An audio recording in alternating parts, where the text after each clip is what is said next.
Buenas tardes. Aquí voy a ver el tema momentos dipolares permanentes en los átomos. Bueno, entonces lo primero que vamos a ver aquí es que debido al movimiento orbital del electrón alrededor del núcleo A, aquí no estoy poniendo el núcleo, supone que está aquí, está moviendo en esta dirección una órbita circular. Ese electrón es equivalente a una espira microscópica con corriente eléctrica, es equivalente a un dipolo magnético con momento dipolar mu. Bueno, entonces una carga moviéndose, una carga negativa moviéndose en esta dirección es equivalente a una corriente eléctrica I en dirección contraria, ¿va? Entonces una espira, sabemos con corriente I de radio R, ¿no? Espira circular, tiene un momento dipolar magnético asociado a, que es la corriente por el área encerrada por la espira, que sería pi por r cuadrada, y es en la dirección, este momento dipolar, del vector normal a la espira, siguiendo la regla de la mano derecha. Por lo tanto, el electrón, entonces su órbita va a tener asociado un momento dipolar, ¿va? Estamos expresando de la misma manera, pues son equivalentes, ¿va? El movimiento de este electrón a la espira con corriente. Pero aquí, la corriente, por definición, va la cantidad de carga que pasa por un punto por unidad de tiempo. Entonces, la cantidad de carga que pasa por un tiempo es la carga del electrón, la magnitud entre el periodo de giro, ¿no? El tiempo que tarda en dar una vuelta el electrón en la órbita circular. Ese periodo está dado en términos de la velocidad del electrón y el radio de la órbita. Por esta expresión es la longitud de la órbita entre la magnitud de la rapidez, perdón, la magnitud de la velocidad del electrón, que es la rapidez del electrón. Por lo tanto, entonces, si sustituimos en esta expresión la corriente, que es la carga entre el periodo, la magnitud de la carga entre el periodo, y ponemos el periodo también, llegamos a que el momento dipolar magnético del electrón está dado por esta expresión igual a la magnitud de la carga por el radio de la órbita por la rapidez del electrón, la magnitud de la velocidad, entre 2, y es en la dirección del vector normal, siguiendo la regla de la mano derecha, tal como está aquí. La magnitud, entonces, de este momento dipolar, dado por esta expresión. Ahora, debido al movimiento angular orbital, el electrón tiene un momento angular, ¿sí? Que es dado por el producto cruz del vector R, que va del centro de la órbita al electrón, a la posición del electrón, cruz P, donde P es la cantidad de movimiento, que es la masa del electrón por su velocidad. Y esto es igual a una magnitud, ¿sí? Por el vector normal, pero en sentido contrario. ¿Por qué? Porque si hacemos el producto cruz de R con P, vemos que es un vector que va siguiendo la regla de la mano derecha. Pongo mi dedo índice en la dirección del vector RE, pongo mi dedo anular en la dirección de la velocidad del electrón, donde apunta mi dedo pulgar, que es hacia abajo, sería la dirección del momento angular. Por lo tanto, entonces una magnitud en sentido contrario al momento dipolar magnético. Ahora, la magnitud de ese momento angular orbital del electrón es la magnitud del vector R por el vector cantidad de movimiento, que son perpendiculares, porque el radio de la órbita, el vector que va del centro de la órbita al electrón, es perpendicular a la velocidad, porque la velocidad es tangencial, para movimiento circular, tangente al círculo, a la órbita. Por lo tanto, entonces, la magnitud de R es el radio de la órbita, R mayúscula, y la magnitud de la cantidad de movimiento es la masa del electrón por la magnitud de la velocidad del electrón. Por lo tanto, si dividimos la magnitud del momento dipolar magnético entre la magnitud del momento angular orbital del electrón, llegamos a esta relación. Si despejamos el momento dipolar, pues es proporcional, entonces la magnitud del momento dipolar magnético es proporcional al momento angular.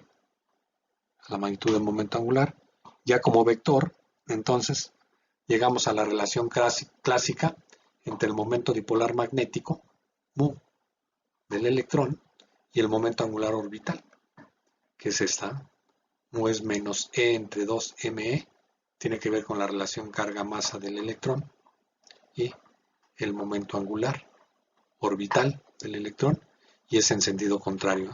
Estos dos vectores son opuestos, en direcciones opuestas.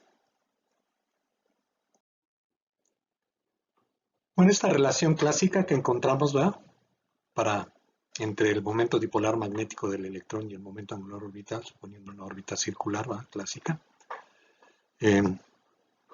es válida también para la teoría cuántica del átomo, en donde el momento angular está cuantizado, como mencioné en unas diapositivas anteriores. Entonces, la magnitud del momento angular está cuantizado de esta manera, es proporcional a la constante de Planck entre 2pi, h barra,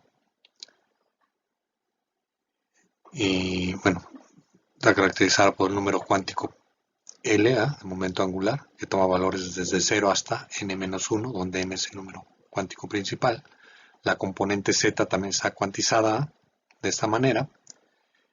Y bueno, la dirección Z se escoge generalmente en la dirección de un campo magnético externo, ¿sí?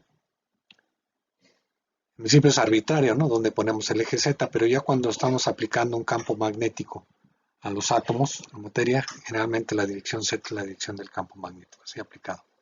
Entonces h barra es la constante de Planck entre 2pi, tiene este valor, y la constante de Planck, h, pues tiene este valor, 6.626 por 10 a la menos 34 joule multiplicado por segundo, es 1.054 por 10 a la menos 34 joules multiplicado por segundo. Entonces, como el momento angular está cuantizado, pues en esta expresión se ve que el momento dipolar magnético también va a estar cuantizado, ¿sí? Ahora conviene reescribir esta expresión multiplicando por h barra y dividiendo por h barra. Entonces, de esta manera, como el momento angular es proporcional a h barra, se va a ver que la constante de cuantización que ver con L o ML, dependiendo si tengo la magnitud de momento dipolar magnético o la componente Z. Ahora podemos definir esto, la constante de proporcionalidad entre L entre H barra, como el magnetón de Bohr, ¿sí? Es decir, unidades de momento dipolar magnético, ¿sí? Puedo demostrar que esto no tiene unidades, ¿no? L tiene las mismas unidades que H barra. Por lo tanto, entonces podemos expresar el momento dipolar magnético de los átomos, y en el modelo cuántico, como menos el magnetón de Bohr por el momento angular entre h barra. El magnetón de Bohr tiene este valor, 9.27 por 10 a la menos 24 amperes por metro cuadrado, son las unidades de momento dipolar, corriente por área, o también, como vimos anteriormente, se puede expresar en unidades de Joule sobre Tesla, de energía, sobre unidades de campo magnético, ¿sí? En ese sentido, bueno, si expresamos en términos de unidades de energía entre campo magnético, también podemos expresar en términos de electronvolts, sería el valor 5.79 por 10 a la menos 5 electronvolts sobre Tesla, donde, si recuerdan, un electronvolt es la energía que tiene un electrón o que adquiere un electrón bajo una diferencia de potencial de 1 volt, que es 1.6 por 10 a la menos 19 joules, ¿no? Bueno, el magnetón de Bohr es la unidad cuántica de momento magnético, ¿no? Los momentos dipolares de los átomos, de moléculas, generalmente va a ser un múltiplo del magnetón de Bohr, por lo que acabo de mencionar de las reglas de cuantización del momento angular.